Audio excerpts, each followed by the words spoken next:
Hey, everybody. Mark and I have over 20 years of experience as therapists and as addicts in long-term successful recovery.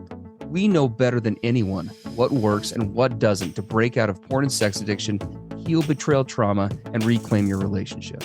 And we've poured all of our personal and professional recovery and healing experience into a first-of-its-kind program for addicts, spouses, and couples.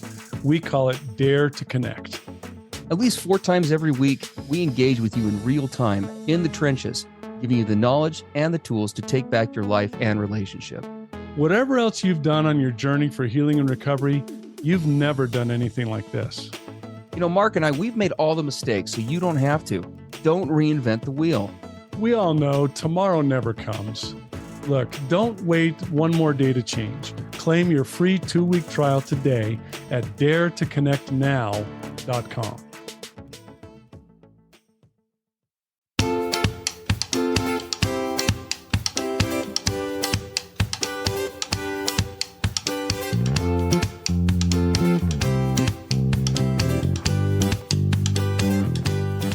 Hey everybody, I'm Steve Moore. And I'm Mark Castleman. We know the pain and heartbreak of porn and sex addiction. And we know the triumph of breaking completely free. Every day, we help our clients find hope and healing. Join us in the fight to take back your life, your marriage, and be stronger than ever. This is the PBSE Squared podcast.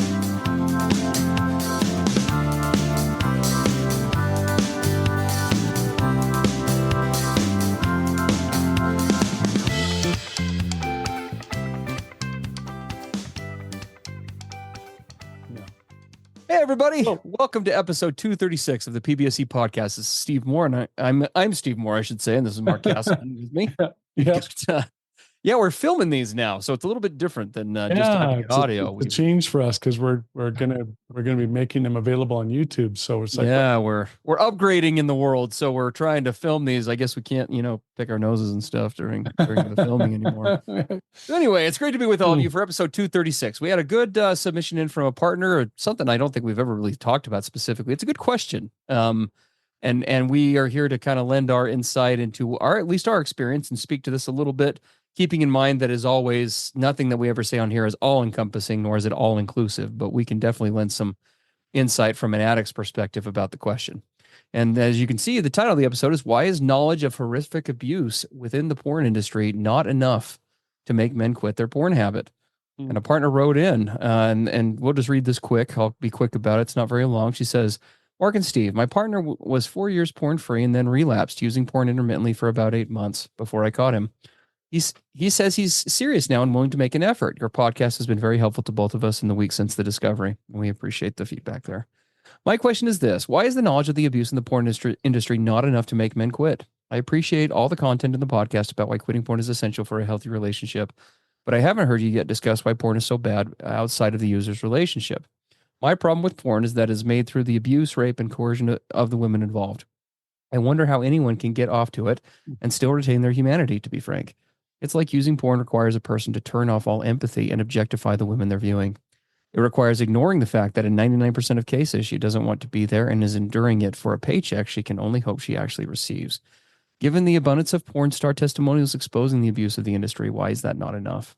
Why does it have to hurt men personally, and she has in parentheses, through loss of relationships, erectile dysfunction, etc., before they care about the women it hurts? Thank you so much. So very to the point. Very direct, and it's a great question. It's a great question. Yeah, and I mean, Steve and I, our hearts go out to this and all partners listening, and all women in any way, shape, or form affected by this horrendous, outrageous, ridiculous, sex industry. Well, and men. We should mention that. And all the men. Yeah. Why? Yeah. Not just women, men and absolutely. Women. There's actually been a lot in recent years of exposure on the male side of this industry as well. Yeah. People thought, oh, those guys, how envious. And then they almost just enjoy it, but that is not the case. No, it's hell. Let's just say what it is. That whole industry is hell. And as we looked at this, the first thing that, Steve, you and I wanted to say clearly, there are never, ever any legitimate rationalizations, justifications, minimizations, or excuses about being involved in this as an addict, right? So we want to make it very clear that none of what we're going to say is any way intended to provide any excuses or legitimization of any kind. Now, there are explanations, but I'm going to say even with explanations, those have definite limits in their healthy usefulness. Yes. So we have to be careful of explanations.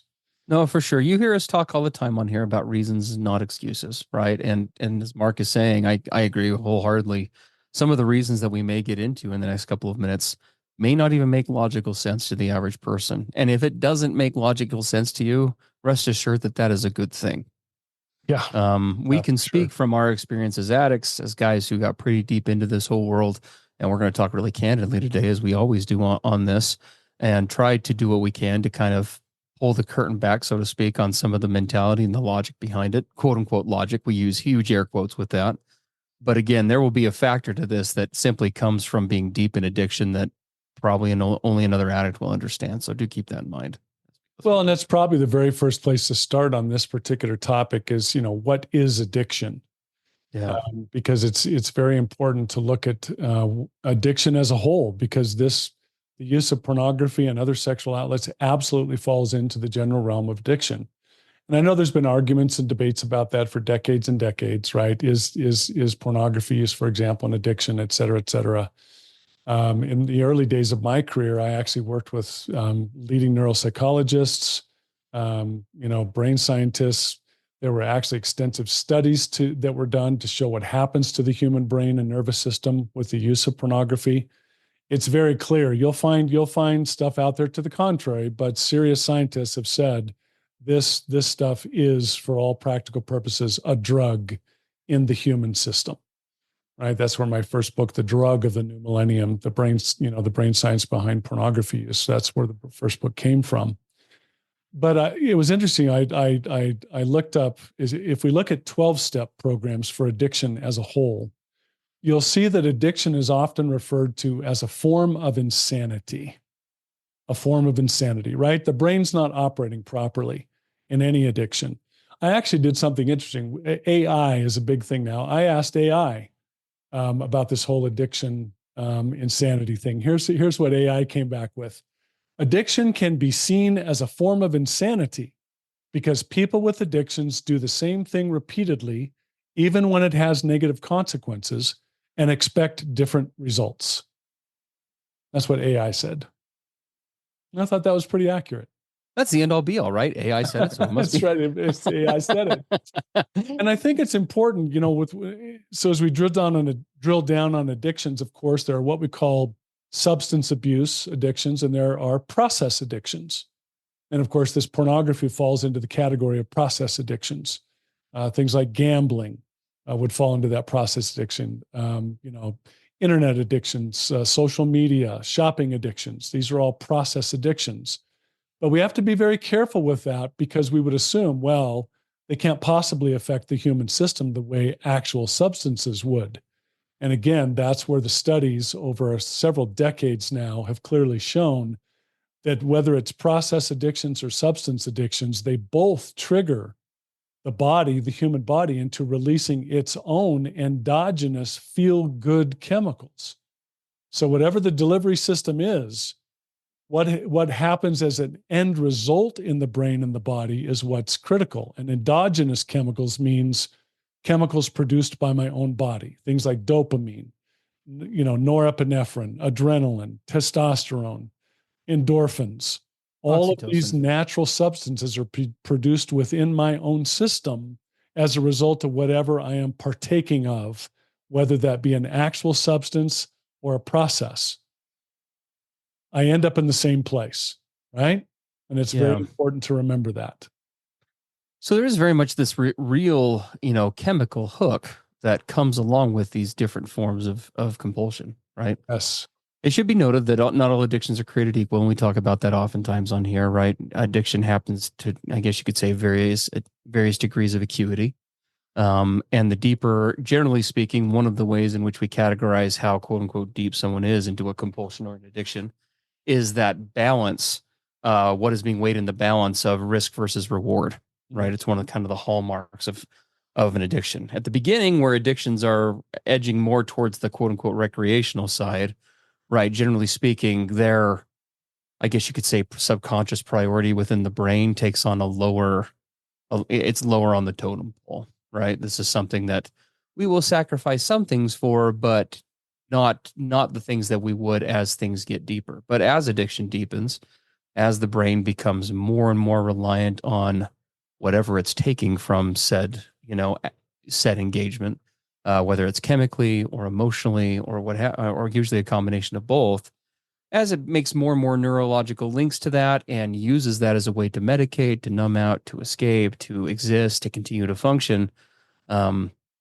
What happens to that that prioritization within the brain, right? It kind of goes up that metaphorical totem pole more and more and more. We've often compared this in the past to going into a funnel, right? If you, as we're doing this podcast, if you picture in your mind an hourglass type shape, it's wide at the top, it goes into that really narrow, skinny place in the middle, and then goes wide at the bottom. That's a very good description about what happens to the human brain in addiction, whatever the delivery mechanism is. In this case, we're talking about pornography or sexual outlets. And so what takes place there, we talk about this acronym called BLASTED, BLHAST, blast. I get blasted, bored or burned out, lonely, lustful, hungry, angry, anxious, or afraid, stressed, or tired, right? Any of those forms of getting blasted. And somewhere along the line, usually starts out when we're kids or teenagers or young adults, we somehow through, who knows, 100, 1,000 different scenarios, somehow we link up any of those blasted feelings with that I have found some sort of outlet, some escape, avoidance, pleasure hit, make it all go away, right? Medicate me, soothe me, numb me. Somehow we make a connection between those blasted feelings and some kind of outlet. And once that linkage is made between the brain's survival system and life getting hard, and once my brain links that up, this is where I go down the track to addiction. Yeah. And where I end up going into, right, I get blasted, so I head into that funnel. Those crazy endogenous chemicals release, which changes my whole body and thought process. And before I know it, I'm in that little teeny tiny narrow place in the middle where my whole world disappears. Everything's good, everything's right, nothing's hard, it's all gone. And it's like looking at myself and the people around me like I'm looking through a drinking straw, this little teeny tiny narrow hole. So I see pieces of them, I see pieces of me. I block out all consequences. I throw everyone and everything I care about under the bus, right? None of it matters because what part of the brain is in charge? We call it limbic versus logic, right? That limbic system right down the center of the brain that just cares about fight, flight, or survive, right? It's all about pleasure. It's all about escape. None of that limbic system has a logic center in it. Because what do people ask? And you and I got asked of this, Steve, after we came out of that little narrow part of that funnel back into the wide bottom where all of our perspective and goals and values returned. We asked, and people would ask, what were you thinking? What were you thinking when you started acting out with, whatever that was? And a lot of people say, well, you weren't, but actually it's worse than that. You couldn't. My first mentor, who was an amazing neuropsychologist, he said, Mark, anytime you head into that funnel and cause your body to release all of those endogenous chemicals, you better make sure when you're going into that funnel at the wide top that whatever's in there is in harmony with your values, who you care about, your goals, your future, because once inside that funnel, you give up your ability to choose. You've surrendered it. And you're not going to regain that choice until you come out of that narrow place in the acting out and all those chemicals kind of dissipate and you quote, return to yourself. So you better make sure that whatever's in the narrow part of that funnel, it's truly in harmony with where you want to go and what you want to be and who you love. Right? I mean, it's such a severe place. And this is where addicts end up. Well, and obviously every time, addiction, like many other things, the process of, going through quote unquote an addiction cycle, each time we go through that, the brain, we deepen in that process, right? The brain Right. becomes more reliant more and more reliant on the chemicals released, more and more reliant on the emotional states elicited. And we become overall what that, kind of creates is the literal dependency that is referred to in the addiction world all the time. And one of the insidious parts is every time we go into that funnel and come back out, the next time we go in, we'll get less of a hit, less of a pleasure spike, right? Less of an escape from using the same thing or the same quantity or the same time frame that we did before, because the brain starts to dial down its dopamine system, because that dopamine hit is so extreme that it starts to create damage inside the human system. So the brain says, I'm not going to give you the same release if you go do that again. So what does the addict have to do? He has to up his game, push the envelope, get more extreme, right? Until finally in the addiction cycle over time, he ends up in places he never dreamed in a million years he would ever find himself, doing things he never imagined he would be doing. Because we're always pursuing as addicts the original high, the original peak that we'll never ever get again. Because so we continue down that road, right, of just deepening the addiction, deepening the behaviors. We oftentimes escalate in the behaviors, and there's a ton more to say about the cycle of addiction, the world of addiction. That's not what today's podcast is about, but it is a background for helping to understand the original question of why would an otherwise sane person, right, put himself in a position of sacrificing so much, including his own moral framework, right, in the name of continuing on in these given behaviors, because it is a great mystery, right? I mean, our first book, Mark, was titled The Pornography Paradox. Why do good men become trapped in this? Because for the most part, the gentlemen that Mark and I work with, whether it's in our Dare to Connect program, although we don't ever see them because they're there anonymously, but in our clinics, one-on-one or in couples therapy or what have you, the different retreats and things we present at, if you were to look in on those meetings, what many people would picture as, your typical quote unquote porn addict, that visual that many people have of someone, living in their grandparents' basement, pale from never getting sunlight, very low functioning, and the list goes on of kind of those stereotypical traits do not apply. No. It's what you see are by and large, there's, Mark described it before we got together today. There's that Dr. Jekyll and Mr. Hyde component that goes on for most addicts, and it's very true. Most of the guys that we work with in most areas of their life are extremely high functioning. They have solid jobs, careers that they attend. In other areas of their life, they demonstrate varying levels of high responsibility and capacity.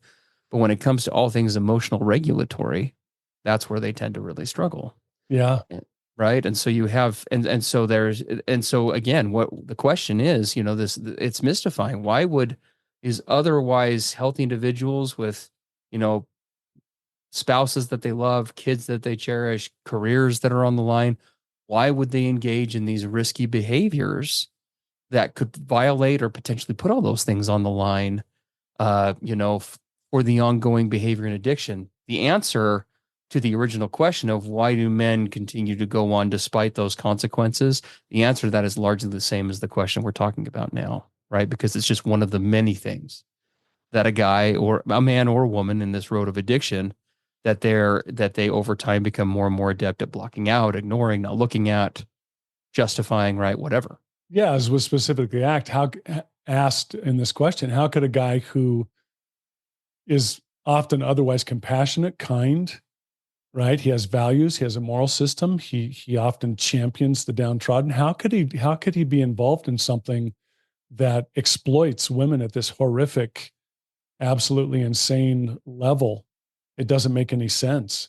How does he set all that aside? Doesn't he know these people are suffering? Doesn't he know what this really is? Doesn't he know it's not real? And as we've described, once he gets into that funnel space, that little narrow spot, he doesn't know.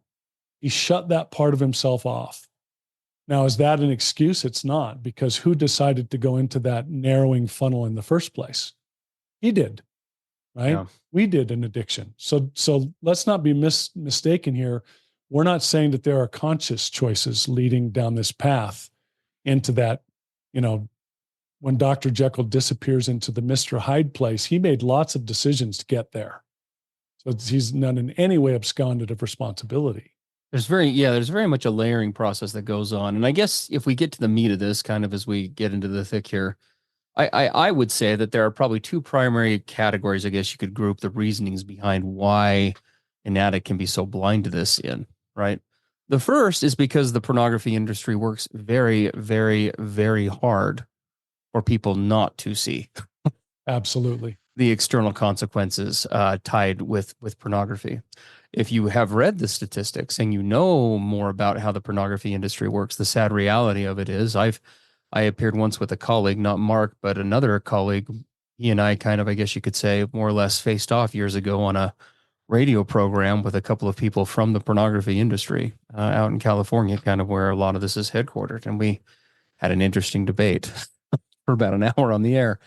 But one of the things that happens in that world is there are many pornography companies or producers, for example, employ Marks and Steves, psychologists, psychological professionals, mental health professionals who help them to better understand all of the ways in which to anesthetize, sterilize, right? To strip away any of the elements of a pornographic scene or a pornographic filming, ranging from the voices used to clothing worn to environments in which filming takes place.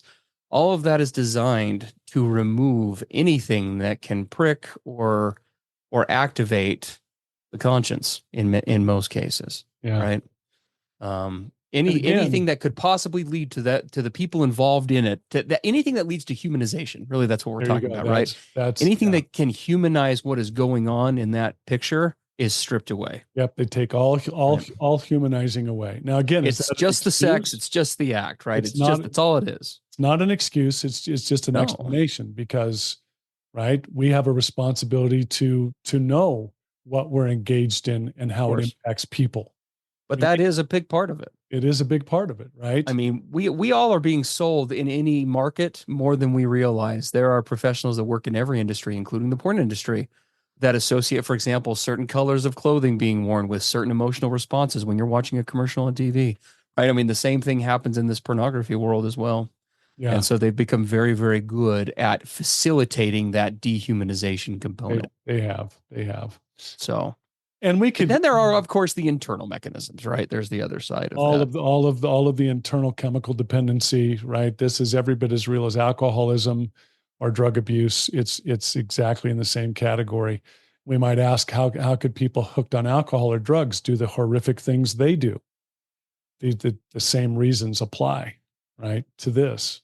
Oh, absolutely. Well, and it I mean, it really comes down. I mean, there is the chemical component, but I would also say there's the other thinking error component, right? Thinking errors, yeah. It's a whole heap of thinking errors, and we don't have time to get into those. We've covered those on other podcasts. For example, though, justification or minimization, right? In order, most people listening to this, you've heard us talk before about this concept of cognitive dissonance, right? And cognitive dissonance basically is just the variance between how I feel I should be living or my authentic self and how I actually do it, right? So it's the difference between how, when I wake up in the morning today, on any given day, what my brain, what my inner self tells me would be a good day and be authentic for me versus what I have to do, right? For all of us experience some variance, even if it's slight, like, for example, having to go to work to some degree, right? In a perfect world, we'd love to just connect with our families and connect with the people around us. But we don't. We have to do different things, right? And so that cognitive dissonance piece plays out in lots of different areas of life. And one of those is definitely in what I guess you could call the guilt factor, right? For when a person comes up against an unwanted behavior because of their own moral framework, because of societal norms, because of whatever, something like pornography, right? One of two things happens in the long term. Either the person engaging with the unwanted behavior or set of behaviors, either they're going to find a way to make it okay in their brain, or they're going to stop in some form. Right. In order to resolve that cognitive dissonance, they've got to either bring the moral framework in harmony, right, with what is going on, or they've got to make it okay in some way, right? Or they have to elicit some sort of behavior change. Otherwise, they're constantly caught in that place. Yeah. What do we talk about with addiction all the time? Numbing out. Totally. Right. The searing of one's conscience, right? Going cold, going calculated. Yeah. This is what happens to the system, right? When we have that as our go-to place. And in my deep addiction days, this addiction was my go-to place. Whenever life got hard in any way, my brain became trained and my decisions trained it that way to become completely and utterly dependent on this as the go-to place. But in order to do that, what did I have to do? I had to set aside, and I did purposely for a long time, set aside my value system, what matters to me, who matters to me, what I care about, right? I'm not justify it or rationalize it or whatever. It. Yeah. Right? I'm not a person typically out of that addict mindset that would exploit people or see people as pieces and parts and dehumanize them. But I would get into that narrow funnel place and all that would go out the window. Absolutely. Absolutely. Yeah. So you have this system where you have the internal mechanisms of the person engaging in these behaviors interacting with this anesthetized, sterilized environment that we're talking about, right? And it kind of creates this optimal environment for if you aren't practicing healthy mindfulness, if you aren't in a state of mind where you're practicing self-honesty and accountability, if you're not in a headspace where you're journaling and examining yourself and linking thoughts and emotions with actions and doing all the things we talk about on this podcast all the time, right? If you're living in that world of cruise control, that world of addiction, that world of escape, that world of numbing out, you are in that perpetual place of what Mark described before, right? You are chasing that next high, finding that way to continue feeling good. It's a way to shove the boulder down the road, kick the can down the road, whatever analogy you want to use. All those problems, all those concerns, all those issues, whether they were internal or external or whatever. I mean, I can tell you, I remember I was talking in a seminar years ago, and somebody asked me the question. They asked me a question, something along the line of why would anyone ever look at pornography? And it was a pretty liberal crowd. And I remember what I said immediately just in response. It was kind of risky, but I'll just say the same thing now. It's because it works. It does work.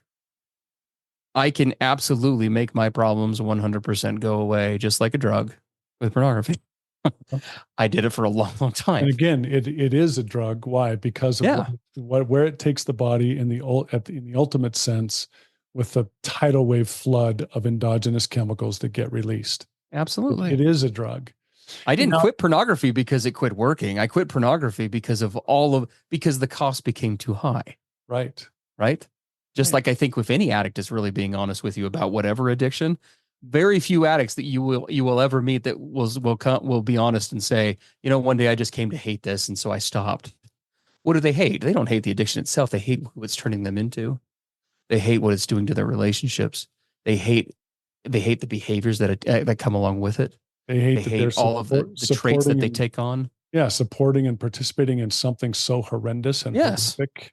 Those are all the things. It's all of those things coalescing that elicit behavioral change. It's not that the thing becomes less desirable. Right? Well, hopefully it does. I mean, hopefully. Well, it does when you start to see it for what it really is. But what I'm talking about is through that lens. We're talking about the lens of the addict mind, right? Right. It's because if I get, even when I'm halfway honest with myself, I've got 6 ounces of quote unquote happiness that come from this. And every time I make that exchange, I'm getting back, 300 pounds of crap, in exchange for that 6 ounces of happiness. Yeah. And, and as we kind of wrap up, and there's so much to say about this. We've only been able to touch the surface. With everything we've said thus far in this podcast, some people say, well, Mark and Steve, where's the hope? This is a pretty bleak picture that you're painting of these addicts. Yes. And we can tell you that there is a great deal of hope. Absolutely. Right. It comes back, for example, to the first 3 steps of the 12 steps. And if you're not familiar with those, we invite you to go and really investigate those. But it's coming to the place where I realize I'm better than this. I'm more than this. This is not my authentic self. This is not my genuine side. Yeah. Right? This is Mr. Hyde who has taken over. And I have a desire to be better, to do better, to come out of this. And so what am I going to do? I'm going to find support. I'm going to look for ways to get sober. to stop this behavior, to stop the bleeding and the damage. But in that process, I'm going to very quickly get to the place where I'm going to start to peel back the layers under these symptoms, which acting out is just symptoms, surface behaviors, and get down to the deep places of what is this about for me? What triggers me? What did I learn early on? Why did I start going to these outlets? Where is the healing and the accountability and the responsibility for me to start to look at what's really going on here? It's not just about these images. It's about so much more, right? As horrific and horrendous as that is, and it is that I would be participating in such a thing. I want to dig down now through the layers to find out what is this for me? Where did this come from? What am I not facing in life? And how can I now start to step progressively into what is truly authentic? How can I restore my humanity? How can I restore my compassion? How can I begin to see whole people? How can I begin to refuse to participate in things that exploit and diminish? And right, I start to become willing to basically overhaul my whole persona, and it is absolutely possible. We see it every day. Steve and I are living, evidence that it is possible, and we still work on it every day. So there's great hope for anybody listening that struggles with this. There is great hope for you, and there's great hope for partners. And Steve, do you want to address that real quick? Because I know a lot of partners listening. So, should I run 100 miles an hour away from this guy? Will I ever have hope of finding anybody that doesn't have this as part of their, what's the hope for partners? Well, hopefully the hope there's again, we have to wrap up, but I would say that the hope for partners lies in the ability that, I think that's why a lot of people tune into this podcast, to be candid with you. I'm coming up on 10 years of sobriety. I will absolutely, till the day I die, talk about, that world was a world that addict world was a world that was a pursuit of pleasure, right? Just feeling good. But there is so much more life than feeling good.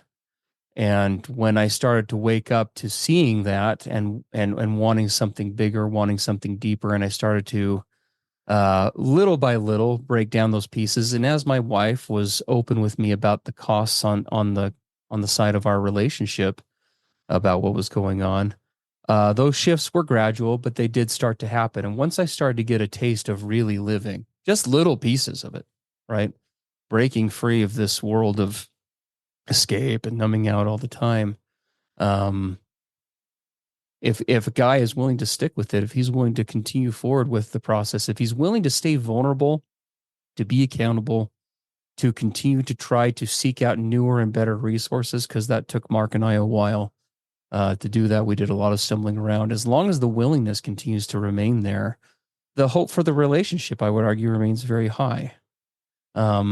It's where someone kind of resigns themselves to the process or concludes that there isn't going to be more change, that where things take a turn for the worse. Yeah. And if there's just a little bit of that willingness, you would be shocked at how much change can happen in a relationship and how quickly it can happen. We do it all the time, every day in our Dare to Connect program. Very rarely do we have people come and sign up for Dare to Connect because they just have nothing else going on a Monday, Wednesday, and Friday in the mornings and would like to just take some time and hang out with a couple of dudes.